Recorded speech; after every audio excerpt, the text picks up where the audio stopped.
And we're back with Greg Lehman. Greg, I'm pretty sure most people listening know who you are, but for the select few that don't, can you just tell us about yourself? Oh, sure. I'm a physio out of Toronto, Canada. I used to be a chiro, but I let my license go.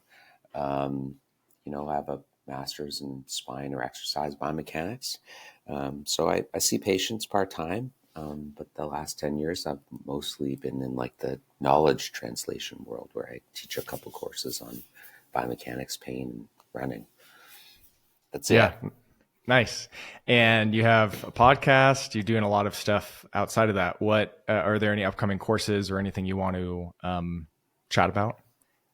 Yeah, I mean, my reconciling biomechanics with pain science course, it's always around one or two a month. I think I'm in like next ones in the States would be Portland, I think. Yeah, and I have a running one in Los Angeles in February. So Portland, I think, is March or February, and then the running course is in Los Angeles. So that's kind of where I am. Or I'm in Dallas too. I'm in Dallas. That'll be cool in February. Get the hell out of Toronto. It's freezing. Yeah, be a little warmer in Dallas. A little. Yeah. So I brought you on, Greg, because of this post you made on Instagram maybe a week ago at this point that I just thought would be a great discussion around this topic of force testing. But I guess the title of the post was, Do You Suck as a Clinician If You Don't Use Objective Force Testing? And I just thought it was a great kind of contrarian argument or plain devil's advocate or just this view of when or is it necessary to do this more specific objective isolated force testing. Um, and I think the pendulum has swung a ton from just utilizing manual muscle testing. And then now all the way to at all times, we need to have some type of objective measure. But can you Yeah. touch on like what was the impetus for creating that post and what kind of zooming out? What do you mean by that?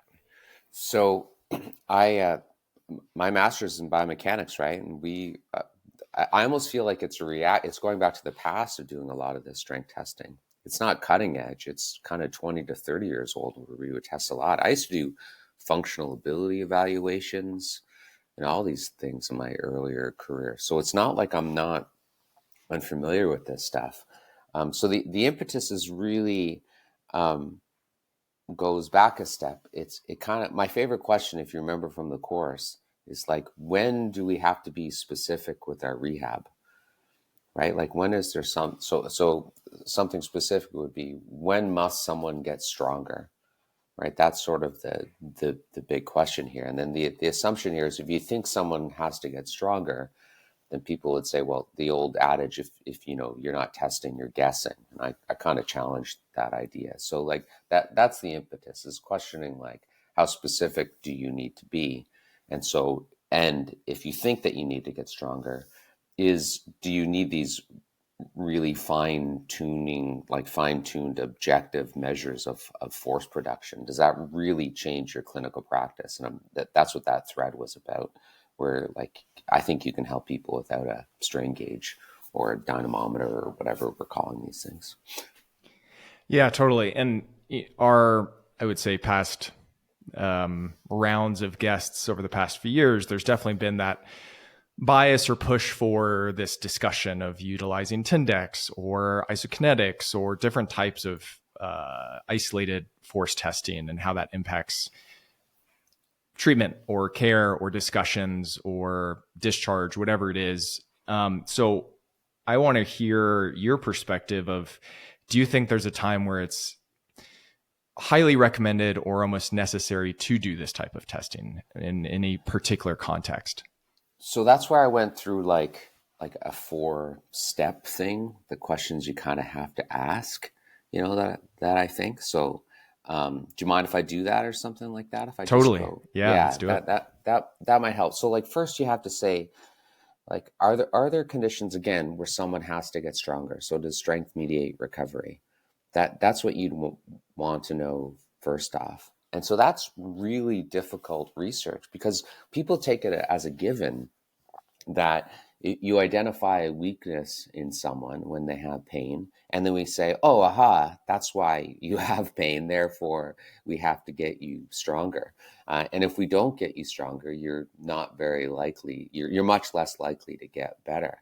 And what's surprising is is strength often doesn't mediate recovery. So, and a good example of that, and it surprises me because my treatment approach is like, I always say movement preparation, trumps movement quality. That's sort of the idea. It's a reaction to the kinesiopath model. We want to build someone up to do the things they love.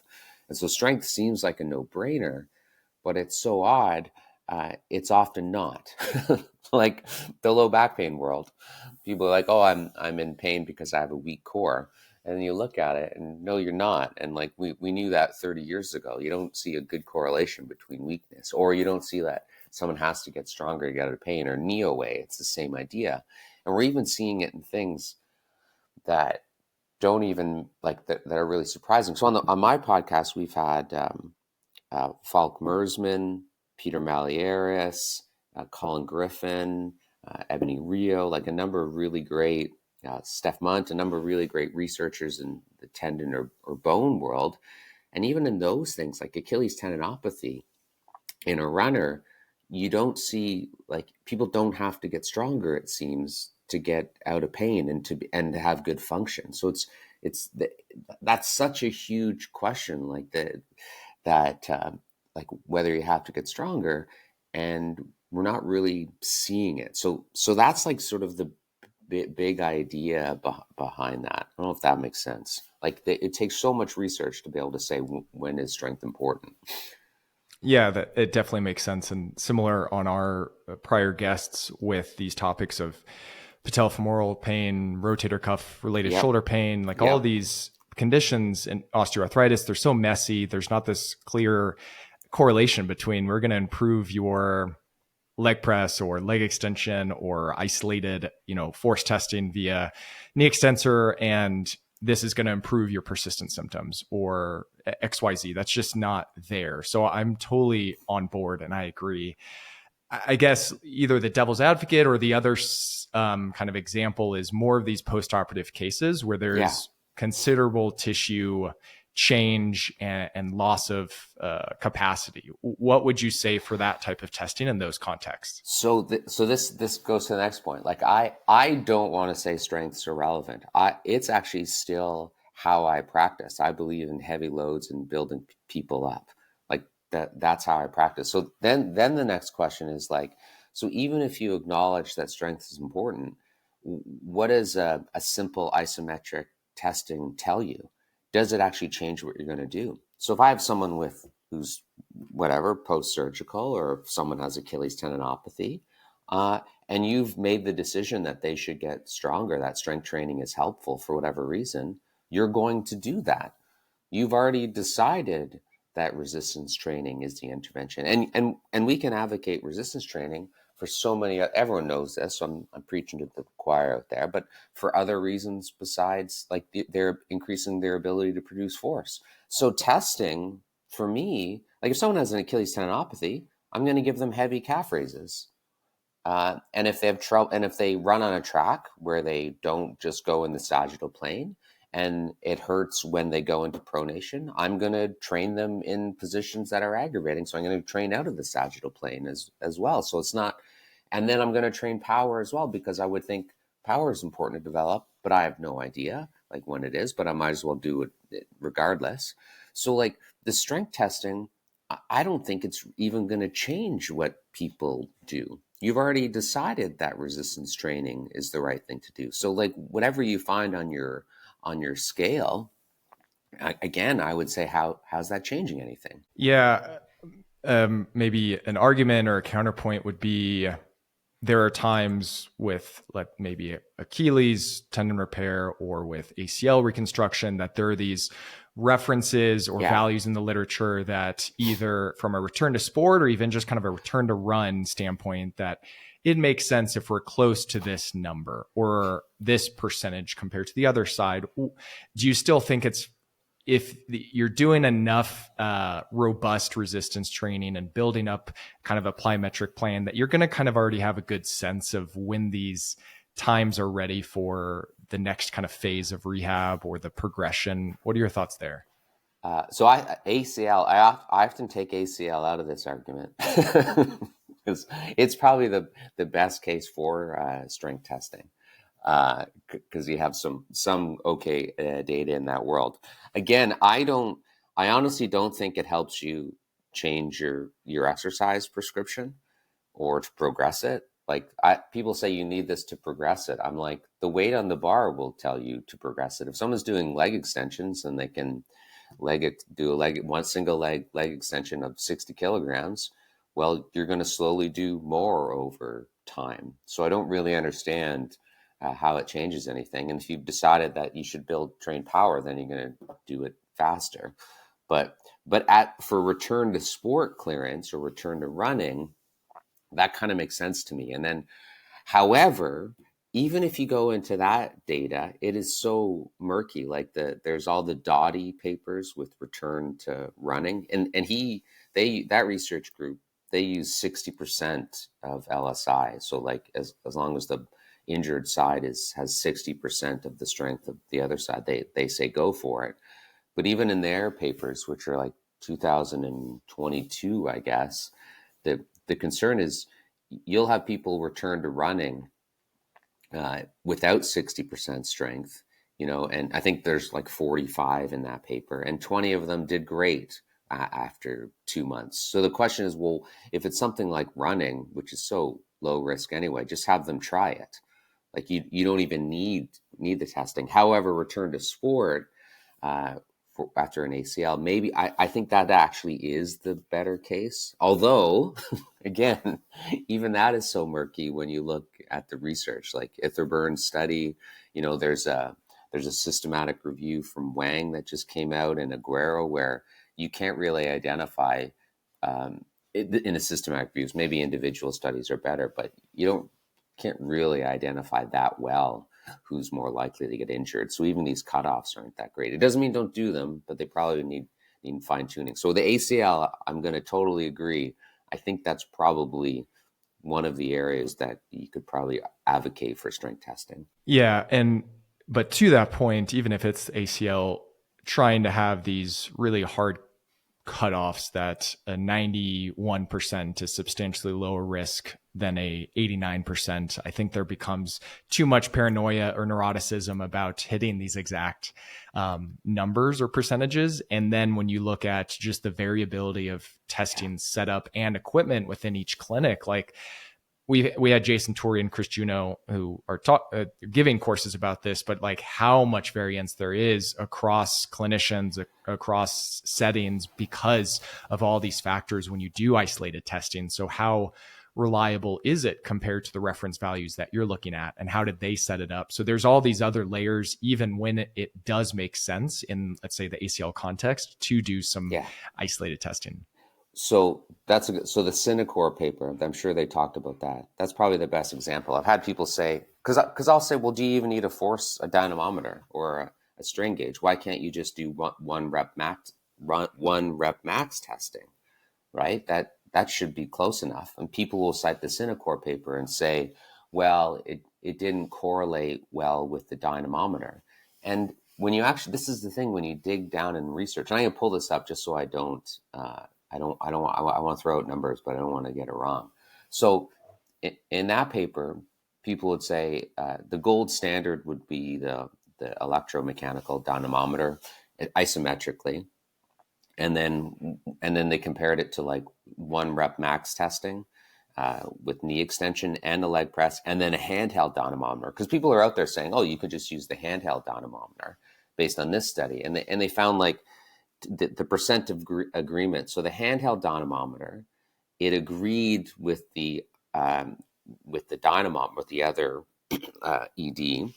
It agreed with that for return to running. So I think in that paper, that was like an 80% the strength ratio between the good and the bad side.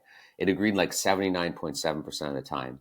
But with a return to play, which was greater than 90%, it only agreed 66.6% of the time. So here you don't even have a strong correlation uh, between the gold standard and the dynamometers that people are out there selling and telling people to use. And that same paper, people say, well, you can't just look at the weight on the bar and do knee extension. But I'm like, the percent agreement of that with knee extension was 78.6%. So yeah, it doesn't get to be rounded up to 80, but it's really not that far off. And then it was 60% for the other thing. So even boring old strength testing isn't so far off than the handheld dynamometer. So it's really weird. Like, we kind of judge things and say that's no good, and we can't even say things like that. So that's a Cinecore paper. If people want to read the details, it's the 2017 one. Yeah, I think there are rare instances where if you're seeing an athlete or a patient long enough and you've built up these major deficits that they probably did have early postoperatively, you're going to see those deficits close just with the training you're going to do through a variety of different positions and loads and throughout this process. So if you're seeing those close considerably over a 6, 9, 12-month span, there's probably a rare situation where you're going to see major deficits on isolated testing. Like, you probably already have an idea of what it's going to show you. Yeah, that's my point. So what does the strain gauge tell you? That little number. Yeah. You know what I mean? And that's the thing. And it's not like we can say as soon as you get to 90% or as soon as you get to 3 Newton meters, which is a lot. That's when people look at absolute 3 Newton meters per kilogram body weight there, that you're clear that you're dramatically, your injury reduction has reduced. Like, even in those studies, like Itherburn has a good paper on that, where it's like there was no difference between the people who got injured, re-injured, and those that didn't in terms of their strength testing and that stuff. So I don't, but then I don't want to shit on the ACL. I would still keep doing it. I'm actually, I want the ACL to be one of the areas where we should be strength testing. So I don't want to litigate that. It's too complicated. Yeah. So I like that idea because I want to find a principle, and I feel like the more injured you are, the more it's tissue based, and the more physical demands on that you have that you're returning to, the more it makes sense that strength matters. But I just don't know what the number should be, so I'll leave it to the experts there. Totally.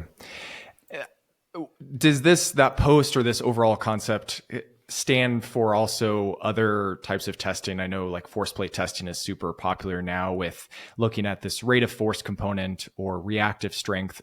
Do you kind of clump this in there as well? Like, when you're seeing plyometrics change direction, their overall kind of springiness and ability to produce force quickly, like, you're already building that and seeing it without even checking for these like cutoff reactive strength values.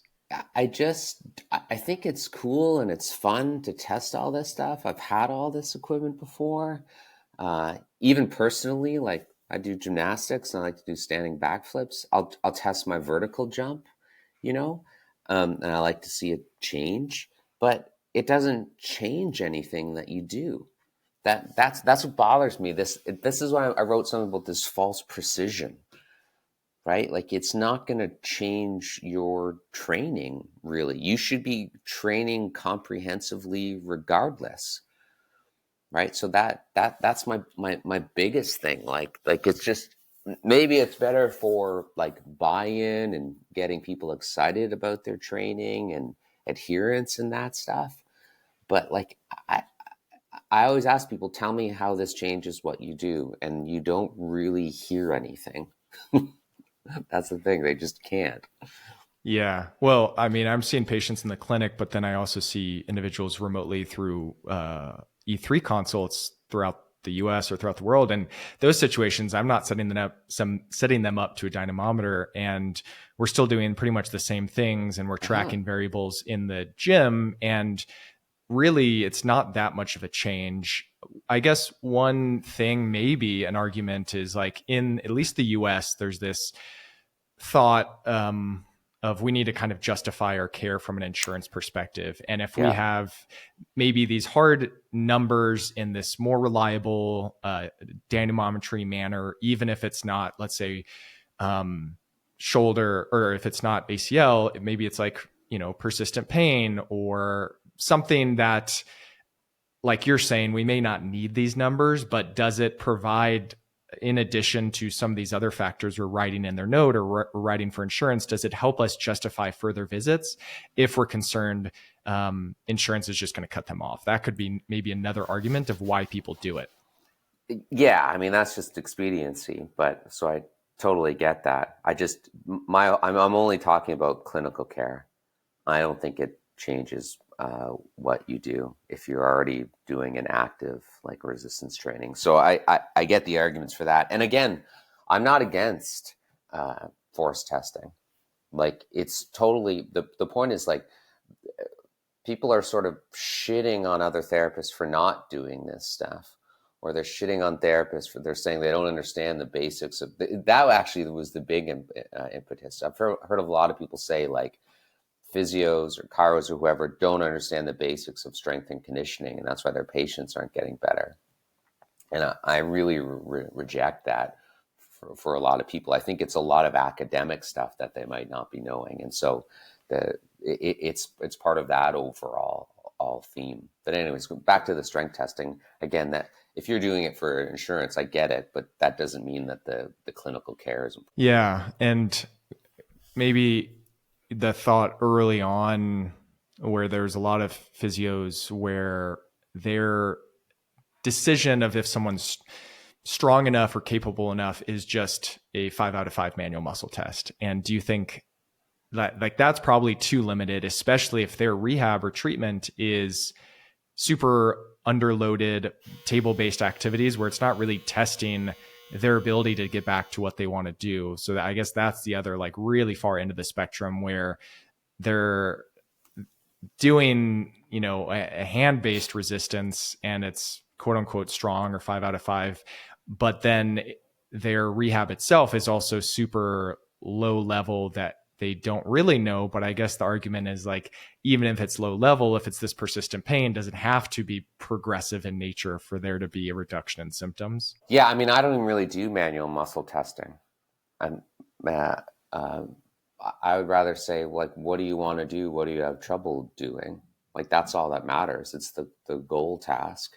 And I just think for the vast majority of people, especially with persistent pain, it's the pain that's the barrier to them doing the things that they love. It's not some biomotor ability, right? It's not a weakness or something like that. So that's the big thing in the pain world. So I wouldn't understand strength testing for that. It doesn't make sense. That again, it goes back to the question: like, when is strength or weakness a limiting factor? Like when is that stopping you from doing the things that you love? That's what we would have to question. But again, I don't think you need strength testing to answer that. Your clinical decision making is saying, strength is important here. Let's build them up, and then you use the goal task to tell you if they're doing okay, rather than some number on a scale. This is probably very patient and situation dependent, but when you are still seeing individuals in person, are there still situations where you're doing any type of like formal test, even if it's not isometric testing? Like, what does it generally look like for you with some of your patients now? Do you really do any of that? So if you go back to really simplifying things, think of all of our orthopedic tests.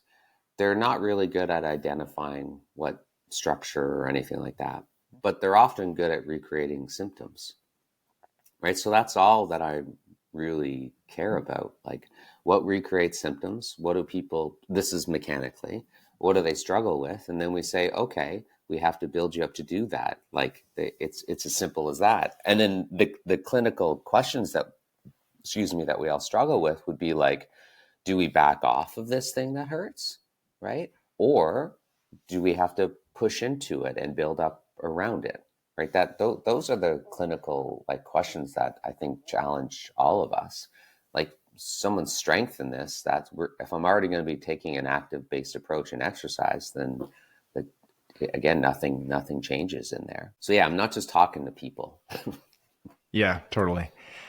Another, I guess counter argument people can make of why they want to do more consistent force testing is like explaining potential risks of return or delaying return to high level sport or activity to like key stakeholders, whether it's the coaches, the the parents, the patients themselves, like the simplified numbers in a sense. If there's enough of a deficit, maybe that's eye-opening and easy enough to show them and kind of wrap around in a simplistic like format than just trying to explain like, oh, these are the things we're doing in rehab that I'm noticing as differences. I think that could be an argument of like, this is why they're doing it as well. Oh, I think again, the ACL stuff and getting those cutoffs is the best start. And researchers know the limitations of this. That's why they're trying to not just look at LSI, like the limb, the symmetry index, and they're looking at absolute values, and then they're trying to improve upon that and create a test, a battery of tests. So yeah, no, I think we should be doing it in that area. We should say when is this strength testing important, and then double down on that. The problem is when it leaks into other areas, right? That's the issue. When it doesn't belong there. That's my concern.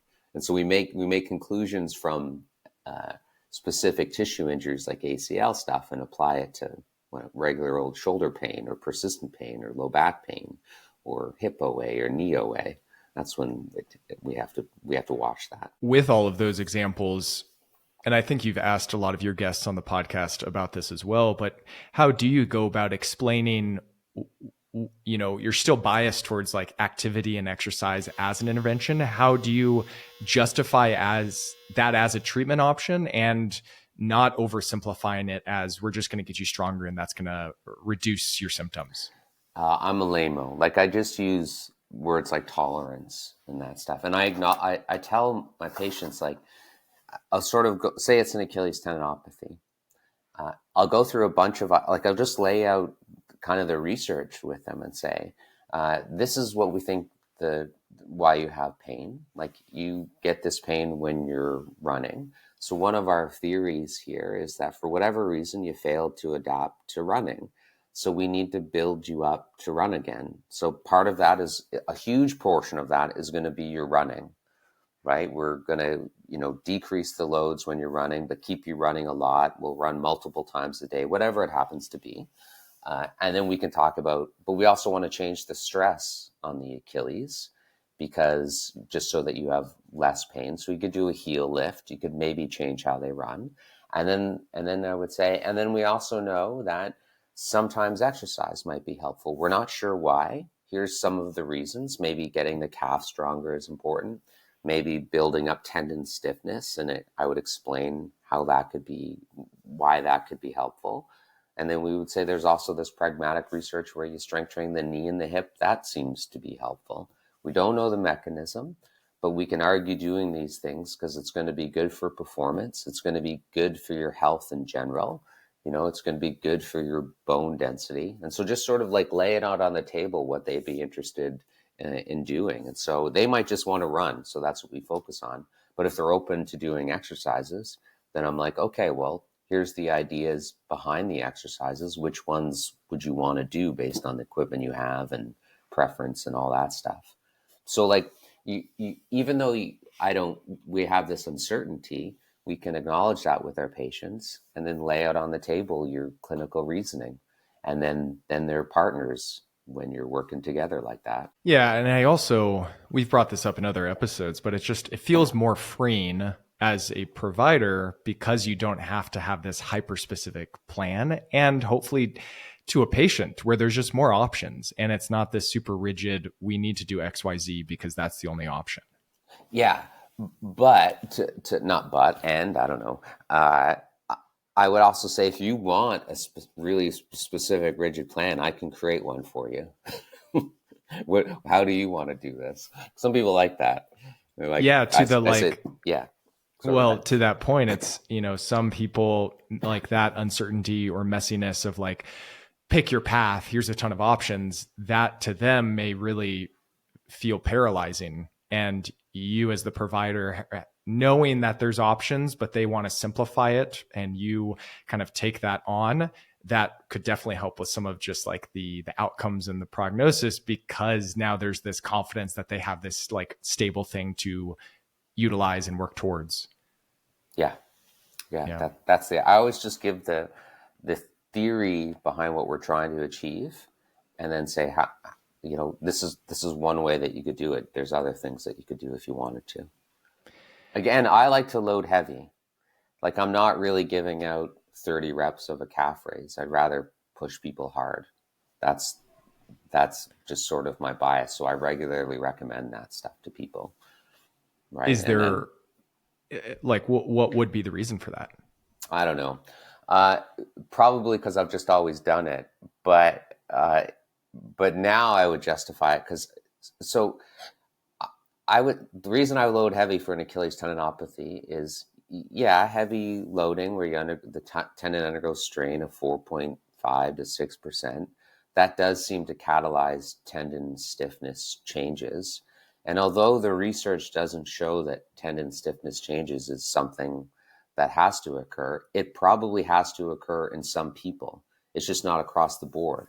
And so I'd rather that's the belt and suspenders approach, right? My stupid joke where if you don't want your pants to fall down, you wear belts and suspenders. And so because I can't be sure what has to change, then I'll try to work, comprehensively with people. So why don't we work full range of motion, really heavy, and, fast stuff as well. So we get two things that are going on there, or three or four, whatever it happens to be. So I don't know the mechanism. So let's try to get all of the potential ones. Even if you're giving this explanation to a patient on, they're asking, why am I having symptoms with XYZ thing? And you're providing that example or that explanation of what you said earlier, then weeks or months down the road, they are reporting, I feel so much better, I feel stronger. And I hear this a lot with patients where they end up just kind of resorting back to their explanation for why they improved is because they are now stronger, even though you tried your best to like not create that kind of arbitrary or absolute like causation. So I never like correct them, because I think overall, if someone feels stronger, whatever that means to them, that's a net win. But it is like, I think it's still so ingrained in people that like, I'm stronger, my symptoms improved because of that or as a result. Do you get that often? Yeah, I get that. I also get like, I'll give an exercise and people just do it before they go to do their sport, and then they feel better in 2 to 3 weeks. And we're like, I have no idea why they're feeling better with that. And they're probably not, and they're just doing it almost as like a warm up or something they do every day. And I'm like, all right. Like some people, they just want to do something, and that seems to be helpful. I'm like, totally. okay, good. Yeah, I'll have patients, it'll be like an initial evaluation. We provide some plan or activities to start, and it's the next session or it's a week later, and they come in overly optimistic. I feel so much stronger. And I know that nothing's really changed, but like, mentally or psychologically, if they feel that way, that's great. Yeah. Anything else with this general topic, Greg, that you want to touch on that we haven't, or things we haven't discussed yet? Well, I mean, again, the impetus, I'm just tired of like people in the field that I don't think they mean to, but like shitting on therapists. I'm in the CE world and continuing education world. And I do feel like a lot of the sales pitch is to make people feel dumb, to make them take your course or whatever. And I'm just reacting against that. Like a paper just came out, and there's an older one. I need my glasses here. This will just give you the background kind of. And I don't blame the authors, but it's like, damn it, where is it? It's like a paper on on the knowledge that physios have of strength and conditioning. This stuff. Like it's like you'll see talks through the years of, if you're giving out 3 sets of 10, you're a horrible therapist, like that type of stuff. You know what I'm talking about? Yeah, totally. Yeah, and it bothers me. And then I feel like therapists, like there are so many therapists already feel like they're imposters, right? And then they think that someone out there has all these answers, and then they keep going from the latest fad to the latest fad, and it's just hard as a profession, or like to be in the profession like that. And I really want to, I react strongly against that. That people, you do know enough, like you do know the basics. Like here's an example. So here's the paper. So student and physiotherapist perceived abilities to prescribe effective physical activity and exercise interventions. Okay, so even within that, right, they're making an assumption, and then what it is, I'm trying to get the actual testing, but I've seen the old paper from Barton in 2021. It's sort of people's knowledge of physical activity guidelines, and then it's knowledge of the different strength and conditioning association statements on exercise. But even within that, there's an assumption in there that for rehab, we know the true strength and conditioning principles that will make someone get better. Like that's what bothers me. Like they make an assumption of knowledge. So here's another one. And so people didn't do well on the tests when it came to like specific knowledge of strength and conditioning principles. Like here's one, whether they got it correct, the correct heart rate zones for long, slow distance, moderate intensity, continuous training, or high intensity. Like, I don't know if I would know the heart rate zones for that because it's debatable. Like, what would you think it is for the long, slow distance? What should the heart rate be? Yeah, my guess would be between 120 to 135. Oh, percentage. Oh, percentage of like max 60 to 70%. Yeah, or higher, even under 80. That's the thing. It's kind of debatable. And what would the range be? And then even within that, I would say, well, how are you testing your heart rate? Right? Because that same clinical practice guideline will have like the 220 minus your age, which isn't accurate.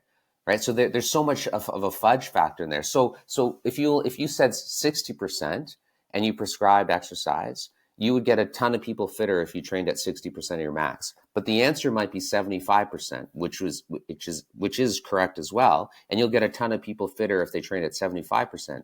But just because you don't know the academic number, which I don't even know for this, that doesn't mean that you're not helping people.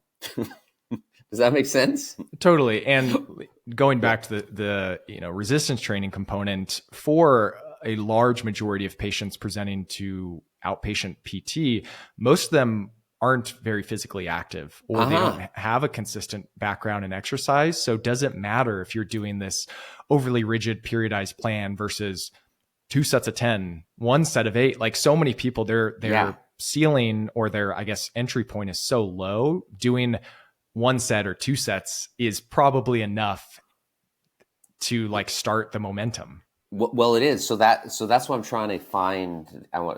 Trying to find the actual test, because the next part is, what are the correct prescriptions for muscular endurance, neuromuscular strength, as opposed to non-neuromuscular strength? I don't know what the fuck that is.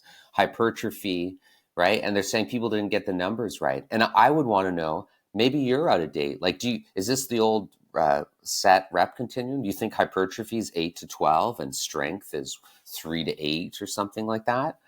Like, and how many sets per week? Like, this is an evolving area of research. And so I always question when I hear people say like, oh, physios suck at this. It's like, well, based on whose standards, right? Like here, do you know, can you do this? Can you correctly identify the 4 stages of the supercompensation cycle? Is that like the old Cellier, like No, that's not even hand Cellier. It's not the stress. I had to go look it up. I don't know what the supercompensation cycle is. It's just some way to like describe load and how we adapt. Like someone might take the allostasis model and they wouldn't talk about supercompensation. This is what I'm saying. Like you'll hear people say that we suck, and it's like, well, you don't even have the ability to judge me. Totally. Yeah, it is tough, and it is. We got off topic, but that's the impetus behind all of me. Behind me doing this stuff. I'm just tired of people being shit on. Yeah, well, as a new grad, it is paralyzing because there's, especially if they don't have a background in just exercise and training people or strength conditioning, that they feel this imposter syndrome or this need to be overly prescriptive or to find these really like thorough plans, but I think maybe the more beneficial thing is just to understand the principles of like, what are these big rep ranges and schemes to achieve hypertrophy? What are some ways to achieve more like, power and elastic adaptations, but like this overly rigid periodized approach or these specific old school, models of S&C, not necessary, but maybe just having an understanding of how to gain specific adaptations is beneficial. Yeah. So I think the basics will go a long way. But I think people do get the basics. That's all that I'm saying. And again, if you or you can just get a textbook. It's the basics are really one blog post. Maybe I should write it for people. Like what? Yeah. So what's the rep range for hypertrophy? Well, that's the thing. It's like you could be 5 reps to 20 plus reps, and it's to 20 plus to 30 to 40. Right. And you have to go to failure? No, but somewhat close, like close-ish. Yeah, ish. But it, like knowing that as a young clinician, I think just gives you more options than thinking you need to do, 3 sets of 12, even though 3 sets of 12 can and does work. Yeah, and 3 sets of 12 might be what people say you're supposed to do, even though you can do all kinds. Or people will say, well, if you want to get strong, you shouldn't be doing more than 6 reps. It should be, 5 sets of 4. And that's like your classic strength prescription. And that isn't even that well supported. But people will be like, oh, again, how dare you do 3 sets of 12 to get strong? Right? That if you said, what's the ideal rep range to get strong? You said 3 sets of 12, you'd fail that test. I guarantee it. They would want it to be under 6. And that's been challenged because that's sort of the idea. Well, that'll make you stronger at that test, whatever you train for. But for a novel task of strength, it doesn't carry over. So just training, under 15 seems and get close to failure seems to be plenty good as well. I don't know. I love that stuff. Like this is really why I'm so critical. It's not to say don't do this. It's to say, oh, look at all of these options that we have here. It's to stop people from telling me I suck. Yeah. Well, I appreciate your continued pushback and like contrarian views, or just like acceptance to more options and not this overly simplistic approach. I know it's like, want to talk, remember the Radonovich, I always talk about this paper, but you know the Radonovich paper with Achilles tendinopathy? Is this like the moderate intensity versus heavy resistance? And what was the third group? Manual therapy. Yeah. Okay. And so I love heavy. That's what I would advocate for. And that was the only group to increase tendon stiffness. You're like, yay. Okay. So that should be better. But there's no difference between the groups in pain and function. Yeah, I think you brought that up with Peter Malieris, and he said like, I don't want to think about the manual therapy group, or he said something. But I have to tell everyone that. And there's lots of those. There's a few on stretching where they compare like a medium load program with just boring old stretching for Achilles tendinopathy. Again, no difference, but we just shit on stretching all the time too. And you're like, what's the research for that? It's so weird. Yeah. I know. I'm still going to load heavy, right? And I'm not going to have patients come in and do manual therapy for their Achilles tendon. But my point is, I just can't shit on someone that does do that. Sure. Yeah. I mean, there's so many ways to mess with someone's kind of perception of symptoms or pain and improve them that it doesn't have to be one way. And a lot of these ways that we may not, towards our own personal bias of activity or exercise, those other ways can be helpful, and we shouldn't like always be shitting on them. Yeah. That's it. Less shitting on others. Unless it's really egregious, like saying your SI joint is out of position. Fine. We can shit on them. Yeah. But I'm not going to tell people not to crack a back. That's different. So go ahead. You can manipulate the SI joint. Just don't say you're putting it into the right spot. Greg, let's call it there. That was that was a great conversation. 45 minutes. We got through a lot. I appreciate you. I appreciate your podcast, your posts, and all the information you're putting out. Thanks again. Oh yeah, you're welcome. My pleasure. Bye everybody.